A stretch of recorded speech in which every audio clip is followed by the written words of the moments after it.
When I say that it is the difference of a day or a night or a person that you talk to, and where or how this roller coaster of emotions is taking you along, spiraling and running as fast as it can in every different direction. That's how this feels. It is depending on who you talk to, what exact moment you're dealing with, that specific thing. And then in a moment, it can all be completely and totally different. Just as really the onset of this felt like it just came out of the blue, and all of a sudden, loss of mobility, loss of independence, loss of everything that she felt. Um, the chemo treatment has been started, and while it didn't start when we thought we were told and how we wanted it to do, in the grand scheme of things, when they got started, it immediately seemed to have made a difference for my mother. And if it's the placebo effect, if it's just the knowledge that something is being done, that there's that glimmer of hope, whatever it is that the body internalizes and takes and says, boom, let's make this better. She has had more oomph, more energy, more spunk back to her feisty little self. And the conversations have been able to be held for a longer period of time. She has sat up for a longer period of time. Of course, the coughing is still there, but it is not like it was. The breathing is so much better and just not labored with what living was giving to her for the last little bit.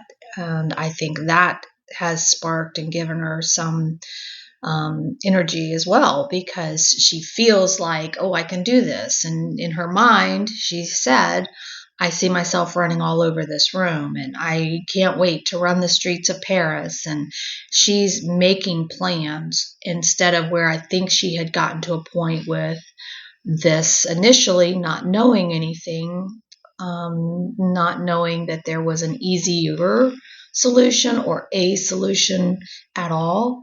And so while in the moment it's easy to get frustrated, it's easy to be upset, we all have to vent. We have to do something to release it, because that's just how you feel, is that you want to do something in order to make them better. And if somebody appears to fail in that respect, then it's easy to lash out. But I've had to caution myself and make sure that I realize that these are people who are giving care and attention to your loved one. And well, if you make them mad, then they may not give the care that they need. Now, we don't want to think about that when we're talking about healthcare professionals, right? We want professionals to do their job and to be professional about it. But there is extra that goes a long way, and you can tell when somebody's having a bad day and they just don't want to be there, or they're just there to collect a check.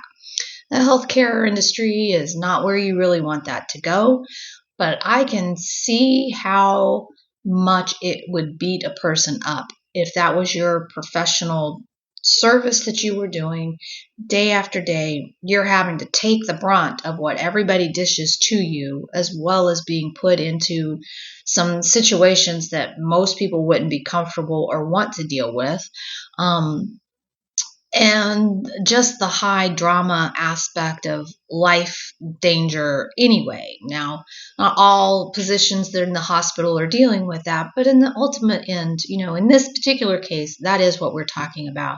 So I really have to back up and know that I have greatly appreciated every bit of the assistance and service and help that my mother has received. And while I may not have agreed with how the timing or the process went, when I take the breath and I look at what has been accomplished in this time frame, the consideration that's been given towards her, the phone calls that I have received when I've received them, the conversations with the doctors and or the nurses and the people who are facilitating things for her. In the grand scheme of things, that's what I'm going to hold on to, because they have gone above and beyond in that respect. So excuse my rant from before. I do need a wake-up call once in a while for myself to say reality check and figure out what's the most important. I will try to shield and protect her with every fiber I have, but ultimately I have to consent to the people who I know have better and more skills at this time in her life with what specifics that she needs. And I'm really looking forward to how I think this treatment appears to be going, how it may make the changes in her life and give her that hope, and give her more time. And that more time is really something we want to cherish and not take for granted. And we want to make the most of it. And in any lessons of life that we learn, I think it boils down to that, is cherish the moments that you get and respect that what you give to one another can really help make someone's day. And a smile goes a long way, and a kind word and hugs. My good friend brought over cannoli for my mom, and to see my mom's face light up, because this was total surprise for her.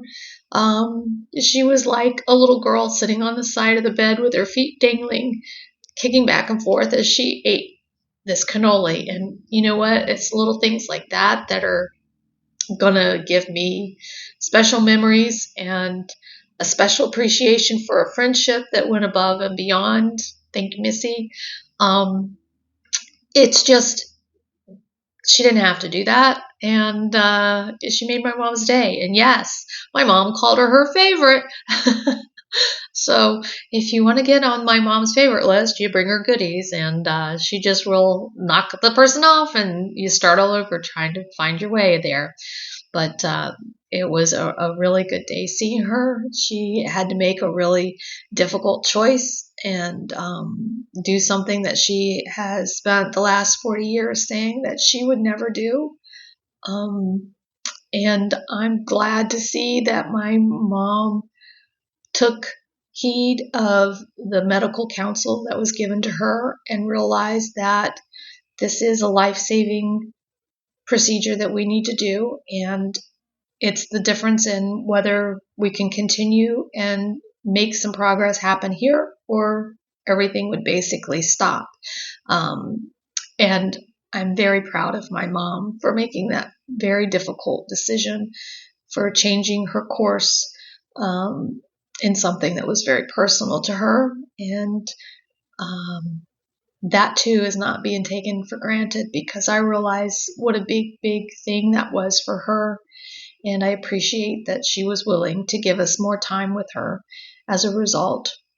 So make sure that your loved ones' wishes are being taken care of, that they're being explained in a way, not from a family member to them, that this is what they need to do, but have the medical personnel to be able to step in and explain why things might need to be decided. And the hospitals will still do that medical directive, which is an important thing. I knew while my mom was still very cognitive before any of this really kicked in, that we didn't know what direction it was going to go. We had an open, honest conversation with the nurse there, so that her wishes could be respected, and they would know what level of care that they were authorized to do for her. And I think just doing those things are so important. Just when you have that opportunity to make sure you get clear communication as to what somebody wants for themselves, and the direction then for the medical staff. So I hope we've turned the corner, and I hope that future messages will be of her progress and moving forward, and the hope that can come from catching something when there is all of a sudden something that's not right, whether this has been going on for a long time and just clearly and never, ever even realized as an issue with any of the blood work or anything. The big thing that we've taken away from this too is that even though you're healthy, having an annual checkup is not a bad thing. It actually just gives those markers where people could say, well, okay, everything looks good, or hey, well, this level's a little high. Maybe you want to adjust your diet or add some exercise or whatever good news or bad news they want to share at that moment. But at least having the marker in order to work from is very, very important. So with that, I am going to leave and go see how she's doing today and continue and see how we can just keep learning every day, learn something and be positive and see the hope and do something for someone else, because you just never know what they are dealing with and how that little act of kindness you give them could actually make the difference in what they feel and think. So thank you so much for listening, and hopefully it's all good from here. And if not, then we will share that as well, and we'll go and see what we can do. Take care.